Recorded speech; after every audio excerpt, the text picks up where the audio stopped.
I've been really happy about several things that were announced during the Overwatch spotlight from the moment I heard them, but I think it's only after having the time to think things through thoroughly that we can truly grasp how good or bad some changes are. I may have been happy before, but it's only after this time for thought that I've come to an astounding conclusion about Overwatch's current design philosophy. The Season 15 changes have solved Overwatch's core problems.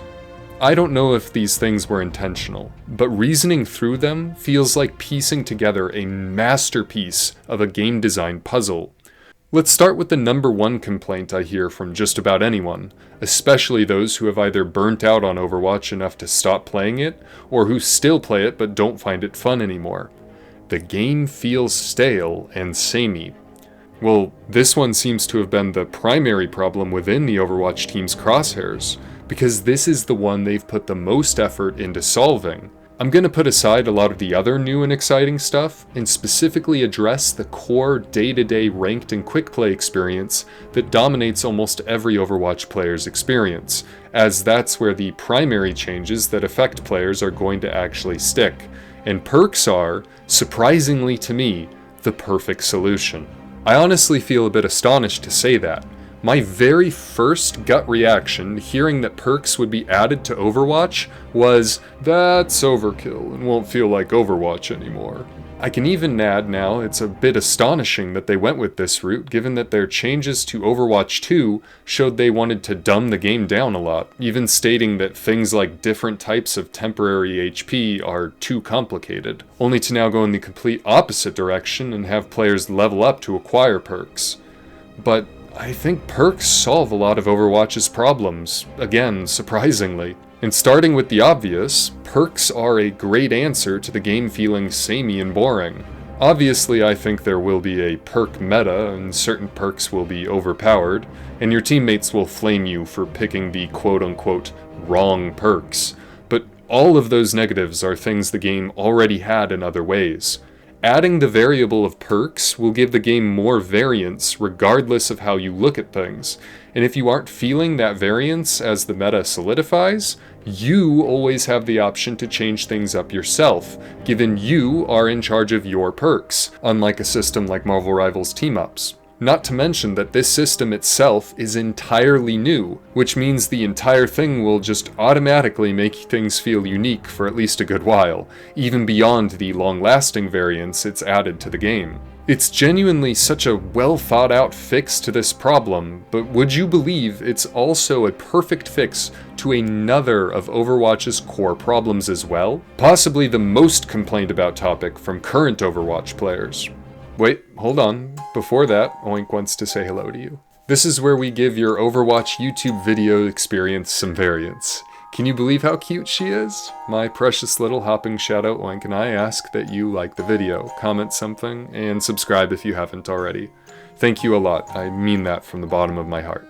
Okay, bye Oink! Moving on, we need to address how perks may be the perfect answer to counter-swap hell. Swapping is an integral part of Overwatch's design, and back in the day, it used to be a really strategic decision where you could sacrifice your built-up resources, i.e. your ult charge, in order to adapt to your situation.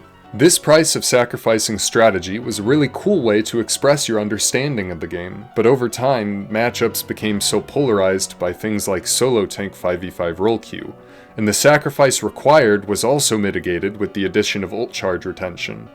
Perks push the balance back further toward actually having to pay a price for your strategic advantage again, rewarding you for foresight when selecting your hero, and actually making the decision to swap an actual decision rather than a cookie-cutter rulebook.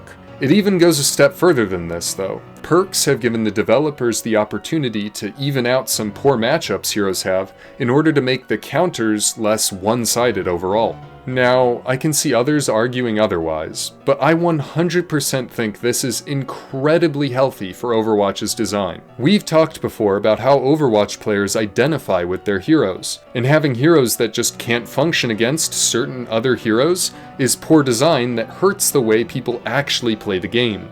But with perks, although they obviously don't solve this problem completely, they create both an avenue for players to adapt to their situation much more effectively on the hero they actually know and love, while also giving the developers the ability to explore these matchups and how perks can affect them more efficiently in the future. I'm honestly a bit astonished by how good for the game this is. Moving on, another massive problem Overwatch 2 had was a diminished level of player agency. It often felt like you were not only locked into a situation, having to pick a certain hero and play a certain way, otherwise you'd lose, especially if you're the solo tank, but even beyond that, you sometimes didn't even have the tools you needed to address certain problems, having to beg your teammates to solve things for you as you either were too busy addressing other problems, or because you literally were incapable of swapping to a solution. This problem is solved twofold over. First of all, perks provide players with an immense amount of player agency. They've essentially quadrupled the hero roster, with each hero having 4 different builds. Sure, that's a bit of a positive way of looking at it, but even through a negative lens, you have to admit there are so many more options at your disposal. Beyond that though, we have the thing I am the most excited for: 6v6 openq ranked. I talked at length in my Overwatch format politics video about why I am such a supporter of openq and why it really is the future of Overwatch if we want the game to be healthy, competitive, and fun. But to address the problem of low player agency specifically, 6v6 openq will give you an immense amount of player agency. openq has a myriad of upsides, and the sheer amount of tools at your disposal has always been one of them. The ability to fully utilize your skill set, whether it's lots of heroes spanning every role, heroes from just one role, or even just one character. openq lets you play what you're good at, and I have to say I won't be touching roleq ever again. I hate that I have to address this every time I mention openq now, but the openq that was in Overwatch 2 before was neglected and barely real. Again, watch the politics video for more on that. To talk more on openq 6v6, the model they've chosen for this mode actually solves another of Overwatch's core issues. Funnily enough, it's actually the same complaint I've heard from just about everyone who didn't enjoy Max 3 Min 1. Now, no format is truly perfect, although some certainly are better than others. But out of all the potential problems Max 3 Min 1 could have had, the main complaint seemed to almost always be 3 tanks is just too powerful. I personally think that this complaint wasn't the mode's biggest weakness, if it even had this weakness. But Blizzard has once again crossed this problem off the list with Season 15. openq 6v6's only stipulation beyond just being that, openq, is that there is a limit of 2 tanks. Poof! The main complaint people voiced about Max 3 Min 1 is gone. Honestly, this is a sacrifice I am completely willing to make. I'm not really a big fan of treating any of the roles differently from each other, but at the very least, if the roles are just roles and not different people entirely as there aren't separate queues, the lack of division of community means no specific players are being held back more than others. So just like hero limits and hero bans, this change does very little negative for the positive of addressing something some players were very upset about. But if that's not good enough for you, Blizzard is actually addressing another problem of openq in a much more discreet but creative and cool way. Another issue you may find with openq Overwatch is just that sometimes it feels bad when your team just refuses to fill. But Blizzard's solution to this is something you may not have even noticed. It may not be a full fix, but baby steps. This entire system is new. If you paid attention while reading through any of the perks, you may have noticed that several characters are getting some form of self-healing or even team healing. This blurring of the lines between which roles can heal makes the game a lot more playable without requiring a specific comp to function. Whether it's Ryan healing himself with shield, soldiers team healing doing more, Genji getting lifesteal while Reaper and Junker Queen get more lifesteal, and Torb and Sombra being able to heal teammates, just to name the ones I can think of off the top of my head, Blizzard is taking steps toward the game not needing 222 to function properly. To be fair, The game never needed 2-2-2 to function properly, but this requirement for a certain team comp is being lessened more than ever, making it easier for players to play what they want, easing one of the biggest issues openq has ever had, period. Now, this next one may be a bit surprising to put after the other core problems were about gameplay, but this minor addition cannot be ignored. Overwatch's inclusion of actual rank rewards. Now, to be fair, I believe this is a change that will be coming in Season 16 rather than 15. At least that's how it sounded from the phrasing they used. So go ahead and point out to my comments how intelligent you are for saying my title is wrong because I said Season 15 instead of 16 and 17 and 18. Why don't I just write a book up there?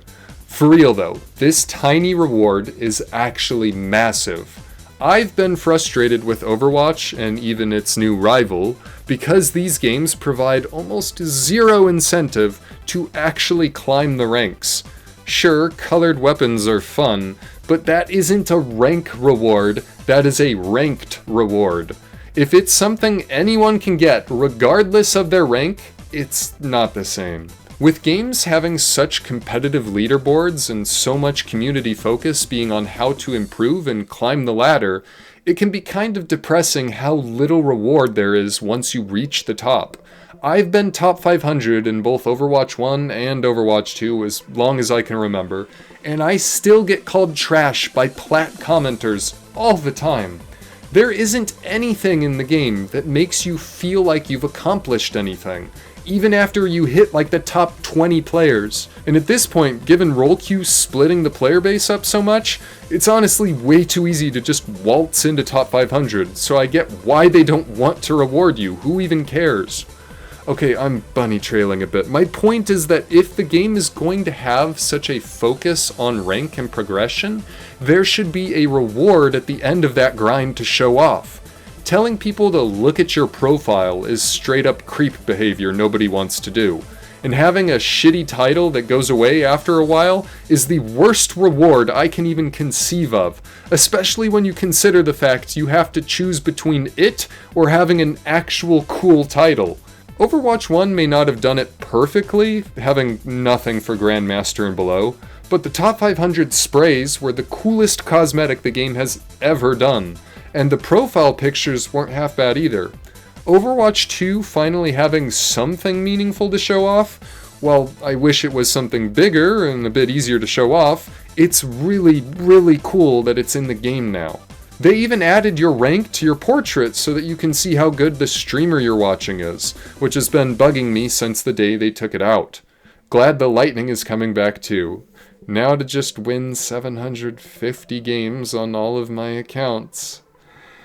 Yay.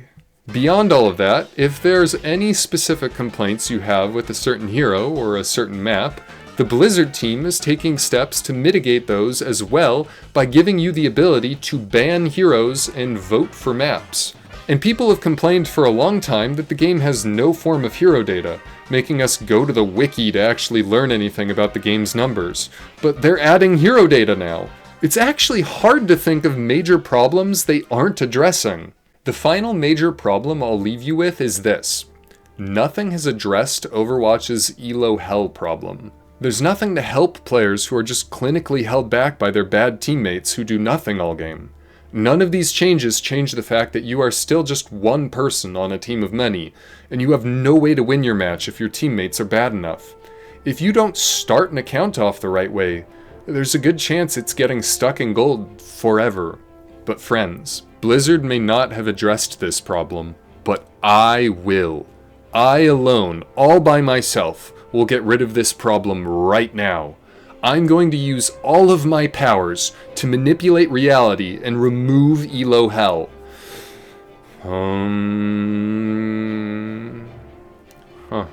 That's weird.